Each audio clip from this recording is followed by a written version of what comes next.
Well, here's the most important thing. Understand how emotions work. It's not what people say or do that wounds you emotionally. People cannot hurt your feelings. People cannot make you angry. People cannot push your buttons. It's called the illusion of aggression. Welcome back to Up Close. We are your host. I'm Tori.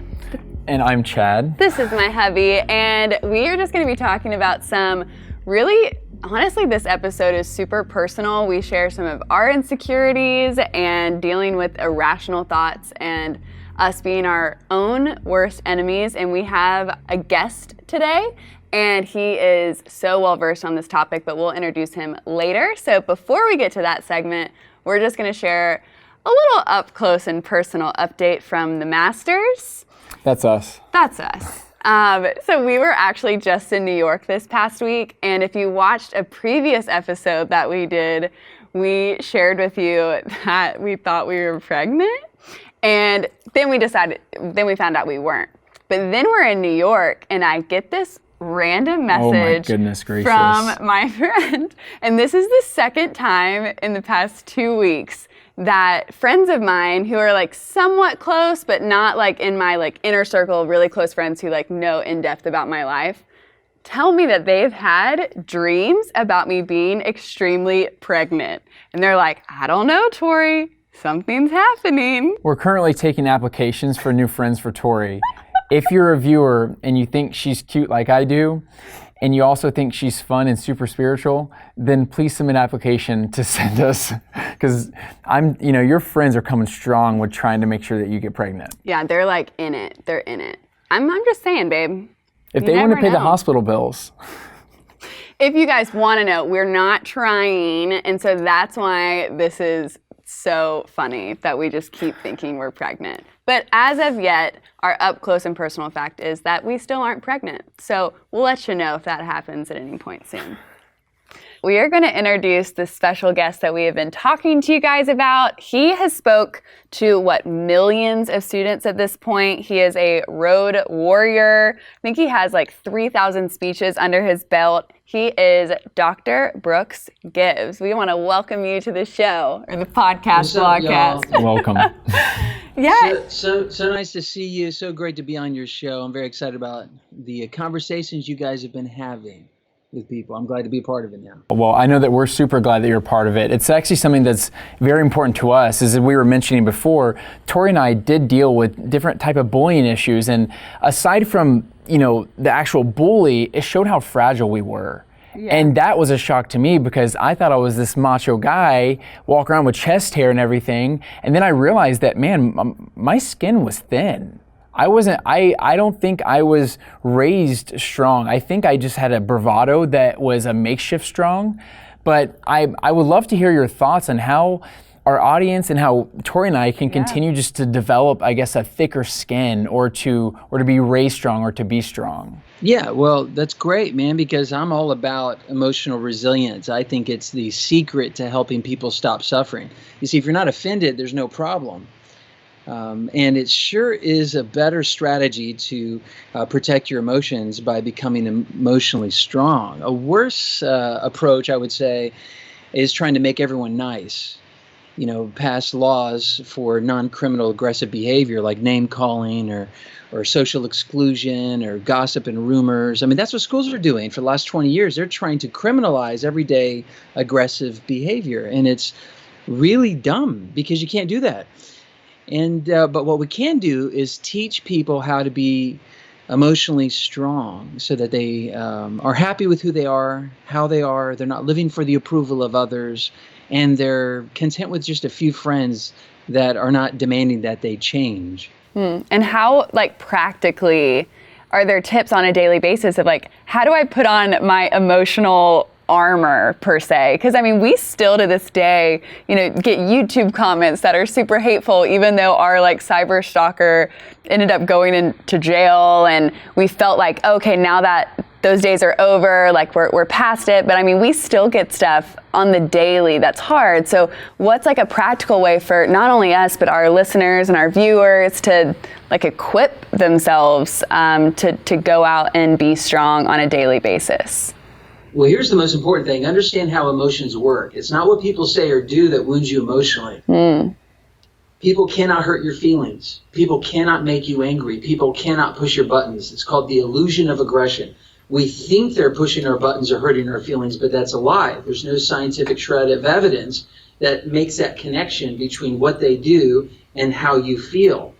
And what happens is in between their aggression and your emotional consequence is this gap. And in that gap is your belief system. So it's A, the aggression, B, your belief system, and C, the emotional consequence. So it's not what they say that wounds you emotionally, it's what you think about what they say. So just understanding that there's a massive gap, and there's a cognitive process, there's a belief system that needs to be rock solid. That's where the protection is. And Solomon said, the most important thing is to guard your heart, for out of your heart flows the issues of life. Why do we guard the heart? Through our mind. Or as my grandma put it, you want to break my heart, you got to go through my brain first. So it's knowing who you are, which is the most important protector for your emotional state. I think that's so interesting. And if we didn't grow up with this specifically, with learning to guard our heart or renew our mind and different things like that. I became a Christian at 23. I didn't know anything about self-worth or value. I knew what I thought I knew, and then everything got changed at that day when I got saved. And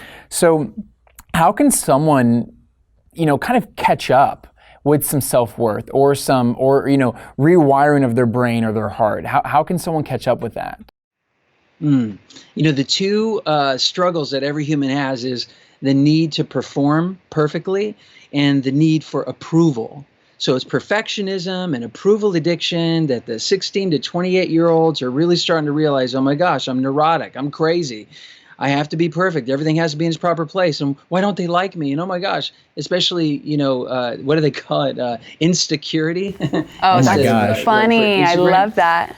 It is really critical for people to figure out how the gospel cures those two threats of performance and approval.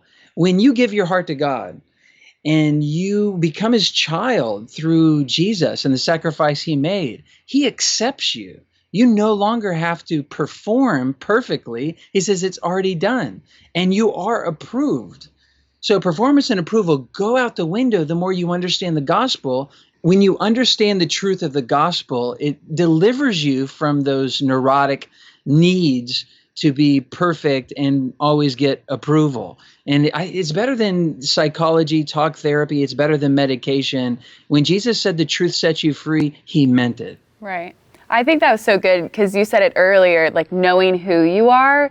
And I say it's really important to know whose you are, because I feel like the more you know Jesus, the more you know your creator, then in turn you know whose you are. And I talk to girls all the time, and I was even telling him, one of my girlfriends didn't even hear the line, "You're the daughter of a king," until 2 years ago. And she's been in ministry for a really long time. And that just blew my mind. And just that one line of like whose you are, like the daughter of the king, or you're a royal priesthood, like that can change the way you walk and change the way you talk. And, even in terms of when people come at you and knowing the truth of God's word, it's so much easier to filter that, right? Like I had a comment the other day and it kind of irked me a little. I was like, rude, right? You just want to be like, that's so rude. But as soon as I looked at it for what it was, and me knowing the truth of whose I am and how it doesn't change my life at all, right? It's so easy to just delete the comment and move on with my life. But I think about those people who don't know whose they are, right? They don't know who they are, and how that can truly affect their thinking. And I know you also talk a lot about irrational thinking. So how do we, take our thoughts captive and we're really aware of when we're going down that spiral emotionally in our brain? Well, I think if it's bothering you, if something is still haunting you in your head, you're getting emotionally triggered by something, I consider that a great gift, because it's just proving that something's broken inside in your true belief, in that belief system we talked about. If there's an emotional consequence, there's a brokenness in the belief system. So I always look at conflict or aggression or haters as like critical. like a boxer needs a really good sparring partner to see how good or how not so good they are. Yeah. We need haters in our life. When Jesus said, love your enemy, he meant love that they're there. That's another element of understanding what he meant by there. I like to remix love your enemies as heart your haters. So I don't delete them. I don't block them. I heart them. And I try to think of a way to respond to them in a way that will de-escalate the aggression. You know, I've had 250 million views of my videos. I've had hundreds of thousands of comments and shares. And I've had people who think, I'm out to lunch. And a lot of people love what I do, but a lot of people don't. And I, too, kind of, when I would see a comment or someone trying to dig in, trying to find dirt on me or something like that, I got immediately triggered, like, oh, my gosh, is this going to affect my career? Or why are they saying these things or whatever? It's not even true. And I realized, man, their one desire is to upset me and to control me. And if I get emotional and I get upset, they're winning and I'm losing. They have power over me and I'm giving them my power. I don't want them to win or dominate. So I go to God and I just say, God, help me understand that in this life I will have trouble, but you, Jesus, a man of sorrow and grief, you said you overcame the world. So it's just washing yourself in the gospel and whose you are, as you said, is a daily thing. Practically, I love what you said, because sometimes we don't know what to do. Like when we had our cyber stalker and we were getting comments from, he would create hundreds of accounts a day just to come at us. And it's really hard to know how to respond to said bully, right? So it's like, okay, do we just ignore it? Do we come at them with love? Like how do you feel like is the best way to interact with someone who is trying to, bring out that emotional side of you? Well, I teach something called the triple threat trifecta. It's 3 reasons why people are aggressive to you. They're either trying to bother you, they're just a provocateur, they're just a hater, so to speak, and they just want to see you provoke, or they're joking with you. And all humor is very violent and aggressive. People may not realize that, but someone pays for that punchline. And if you're the butt of the joke, if you're the target of the humor, that sometimes can sting. But they just may be trying to be funny. But the other reason is they may be hurt by you or hurt by somebody else, and you just brought up that old scar. As the old saying says, hurting people hurt people. So it's really important to try to discern right away, why are they being so aggressive? If they're hurt by me or hurt by somebody else, I need to apologize. I don't have to say I did what they said I did, but I could say, hey, I'm sorry you're struggling. I hear you out. Man, that's tough. I'm not going to shift blame. I'm not going to make excuses. I'm just going to give them what they really need, which is, I heard you. I know you're hurt, and I'm sorry you're hurt. If they're trying to joke with you, then I just laugh. Good one. You should be a comedian. But if they're trying to bother you, then I realize they're just trying to play me, man. And I'm not going to get upset and just be kind to them. And when I'm kind to them, it frustrates them and they want to leave me alone. So from a sociological perspective, understanding the intentionality or the motivation behind the aggression will help you know exactly how to respond. Wow. So is this something that you've always been passionate about? Like, or did you wake up one day and be like, wow, I really want to learn more about this because I got affected by this? Or how did you stumble across all this? Yeah, it's kind of like all those things. God just opened doors. When I was a senior in high school, I graduated early and I moved to Littleton, Colorado.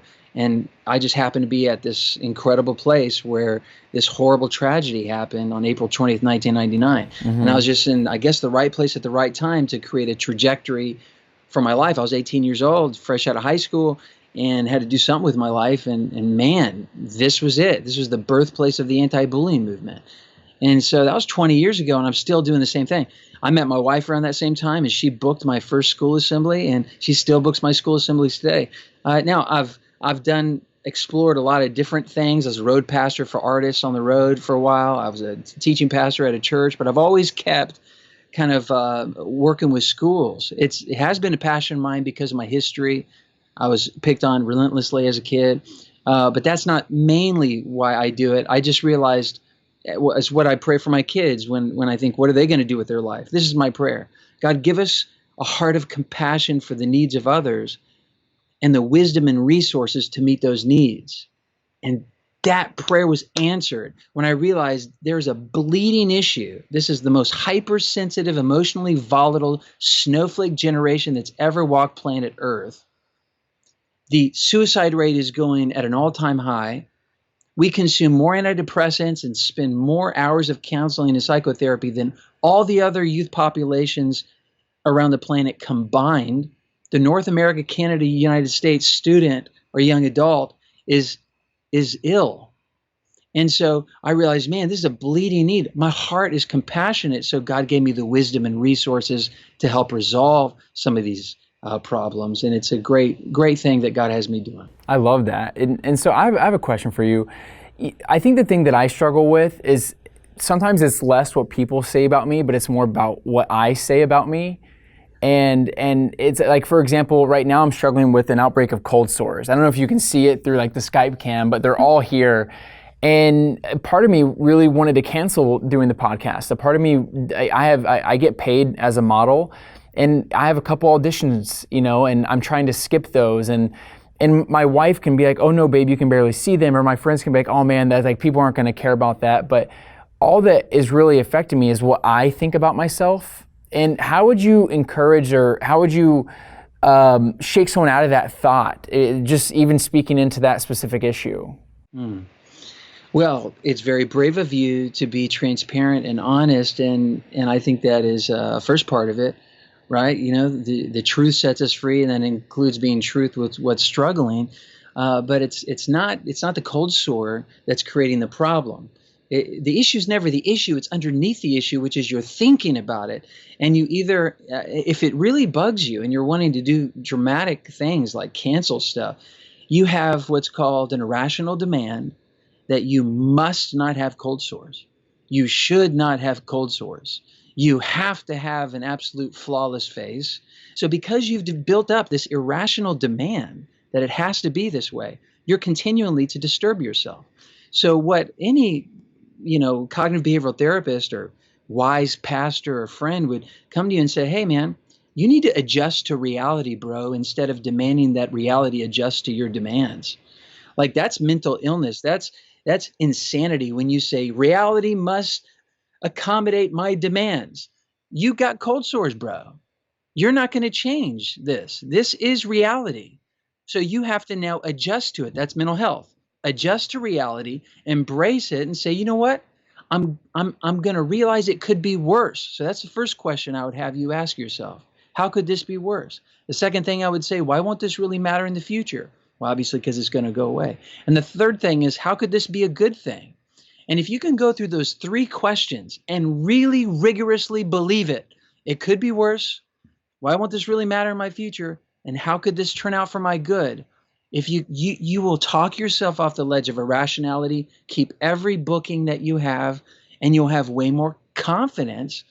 And that's what I think all of us want to see in you, because we want to see you or anyone overcome the very thing that's trying to hold you back. I love that. Is there any chance you can repeat those three questions? Because I'm taking a mental note right now. How could it be worse? Well, let me just ask you. How could your situation with cold sores on the lips, how could it be a worse problem? I felt incredibly convicted even this morning. I'm a big fan of Ellen, the talk show. And I saw this viral video going out, and there is this wonderful gentleman who just found out he was diagnosed with, I think it's called ALS. And I was watching his interview, and I just remember thinking like, wow, and I'm worried about this, and like I felt so stupid, honestly. And that was just earlier today.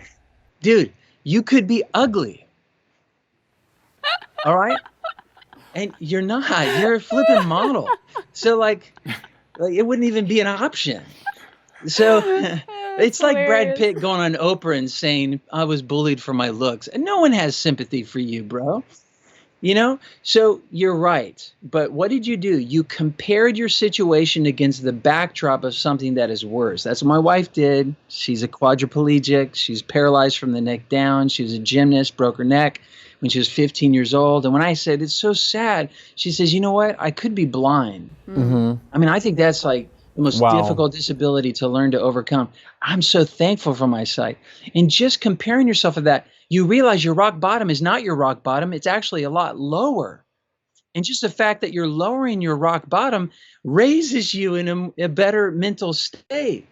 But then you have to ask, why won't this matter in my future?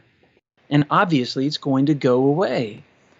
But the best thing that you can do is find the upside to the letdown, the good and the bad. And it's how could this turn out for your good? And I'll tell you right now, it's forcing you to face your hyper insecurities that you're going to have to radically address. And so you can, as David says, may the bones that you have broken become the voices of praise. In other words, let me get through this, and I'm so thankful I have it. Or as my wife would say, you know what? I get good parking. I see the upside to this. I'm in a wheelchair, and I get on the front of the roller coaster. So it's just rad. Yeah. Dang. Oh, well, I love that, and I love the fact that God will, use all of that. I think there could be listeners or viewers that struggle with cold sores or whatever it might be, and they're like, oh, I'm not the only one, and now I know that I need to ask myself these questions, and I need to address irrational thoughts. And it reminded me of the story in the Bible where the Holy Spirit led Jesus into the wilderness to be tested by Satan. And I think a lot of times we focus on why is the enemy doing this versus maybe this is happening because I'm supposed to use this trial to glorify God through it. And I think a lot of times we get mad or we're like, why are we going through this? Versus saying, what is God trying to do here? How can I glorify God through the thing that's making me insecure or whatever that is? And I actually touched on this in the last podcast, but I used to have really bad cystic acne, and he used to try to encourage me, why don't you share your journey? But my insecurities crippled me, and I didn't share until I overcame it. And looking back, I hate that I didn't share it then. I hate that I didn't share my journey, and I hate that I let it cripple me and paralyze me, and I wouldn't go and do things because I had those irrational thoughts and would get so upset. And it's silly how appearances can really drive your thoughts so much. But I also just love thinking okay, how can I encourage people in the midst of this trial?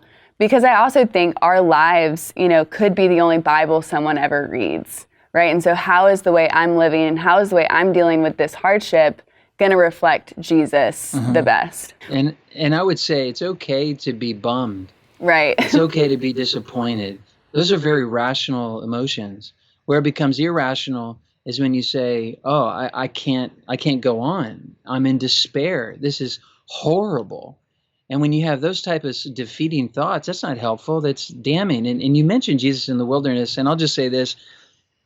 The same things you struggle with, and we're talking about right now, perfectionism and performance. Performance is perfectionism and approval. That was the second thing. So performance and approval. It's exactly what Satan tempted Jesus with. He says, if you are the Son of God, that's approval, right? I'm not sure I approve of you. I'm not sure I believe you. Then perform. Turn these rocks, into bread.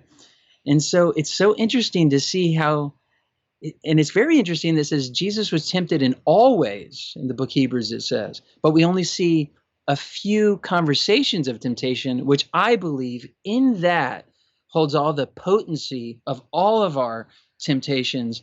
And we could see Satan try to work Jesus over, but Jesus says, no, man shall not live by bread alone, but by every word that comes from the mouth of God. And that's what sets us free. God, who do you say that I am, and whose am I? Yours, God.